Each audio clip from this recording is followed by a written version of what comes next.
Good evening po sa inyong lahat. Ngayon po ay kapistahan ni Santa Maria Magdalena. Siya po ay tinatawag ding alagad ni Kristo. Pero meron tayong dapat itama, no? Siya po ay tinawag na Maria Magdalena sapagkat siya ay taga Magdala na ito po ay lugar malapit sa Galilea. At siya po ay hindi yung babaeng tinatawag na prostitute. Si Maria Magdalena ang tinutukoy at pinagdiriwang natin ngayon ay ang Maria Magdalena na 7 demonyo ang pinalayas ni Kristo mula sa babaeng ito. Hanggang sa siya ay sumunod na sa Panginoon. At sa Ebanghelyong narinig natin ngayon, siya ay nakilala bilang isa sa mga pinaunang pinagpakitaan ni Kristong muling nabuhay. At ano ang kanyang ipinagmalaki at ipinamalita? Nakita ko ang Panginoon. I have seen the Lord. At bilang mga Kristiyano, ito ho ang sana ay hinahangad din natin na iwan natin sa mundong ito. Na merong isang awit na napakaganda ng linya, let them see Christ in me. Let them see Christ in me. Na tayo, meron tayong tinatawag na religious experience. Pag sinabing religious experience, ito yung mga okasyon sa buhay natin na talagang napatunayan nating mahal tayo ng Diyos, buhay ang Diyos. Ito yung pinagaling tayo, nakaraos tayo sa mahirap na pagsubok. Ito yung religious experience kung tawagin. At parang kitang-kita natin, very clear, the goodness of God, the mercy of God, the generosity of God is so clear to us. And that is our religious experience. But it must not end there. Hindi lang dapat hanggang dun yun. Kagaya ng ginawa ng Panginoon kay Maria Magdalena. Nung siya ay nagpakita kay Maria, hindi siya kagad nakilala. Anong akala ni Maria? Siya ay isang hardinero. Kaya nung tinawag si Maria ng Maria, ito'y nakilala kagad ni Maria. Ang guro iyon. At ang tanging niyang ginawa ay pumunta sa iba pang alagad at sabihing siya'y nakita niya. Sana mga kapatid, lalo na sa mga ganitong pagkakataon ng buhay natin, naalala ko nung panahon ng pandemya, siyempre lahat tayo hindi pinapalabas, kasama kaming mga pari doon. No? Hindi nyo naman po pwedeng husgahan yung iba, sasabihin natin, bakit kaya yung mga yun takot na takot? Hindi, kasi may mga comorbidities tayong tinatawag. No? Hindi dahil sa sila ay madamot at takot lang, hindi. Kasi baka maging dagdag lang sila sa aaskasuhin pag pinilit nila yon.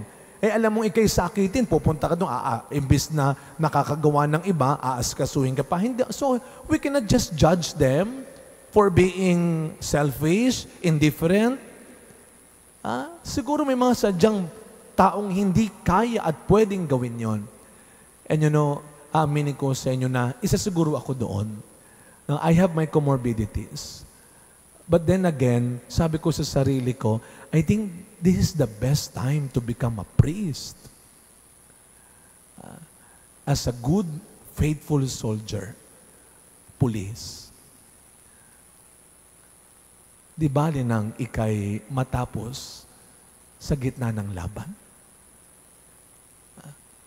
Kesa ikaw ay tumakas sa iyong pananagutan? And I think, not only us priests, but all of us Christians, kung gusto maraming paraan. Kaya pinagdadasal natin, hindi lang yung mga nahiipid sa baha at bagyo ngayon. We are also praying for all the volunteers, the rescuers, and all those who are sacrificing, offering themselves in the church, in our community, in the country. Pinagdadasal natin sila. At sa 8th araw ng ating nobenaryo kay San Charbel, may mga kaibigan ako nagtatanong, sino ba yung ninunobina mo? Sino ba yung ginawa ninyo doon? Ako sa San Charbel. And then I start to tell them basic stories tungkol kay San Charbel. Sabi nila, siya pala yun. And honestly, meron na po akong mga nare-receive ng mga answered prayers. Sasabihin nilang, thank you, Saint Charbel, for healing me. Thank you, Saint Charbel, for answering my prayers. Well, it's not him. it will always be God. Ang Diyos lang sa tulong ni San Charbel.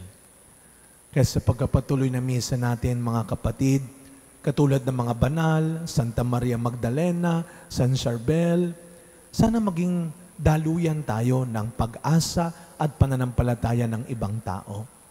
And when we will have that opportunity and chance to become an instrument of God's grace, never, ever forget that it is not about you. That it is not you. Kapag may grasya at himalang nangyari sa tulong ng ating panalangin, tulad ng mga santo, huwag nating kakalimutan. To God be the glory. Hindi sa atin ang papuri. Sana isa lang ang masasabi ng iba kapag tayo ay nakakatulong at nakakagawa ng maganda. I have seen the Lord.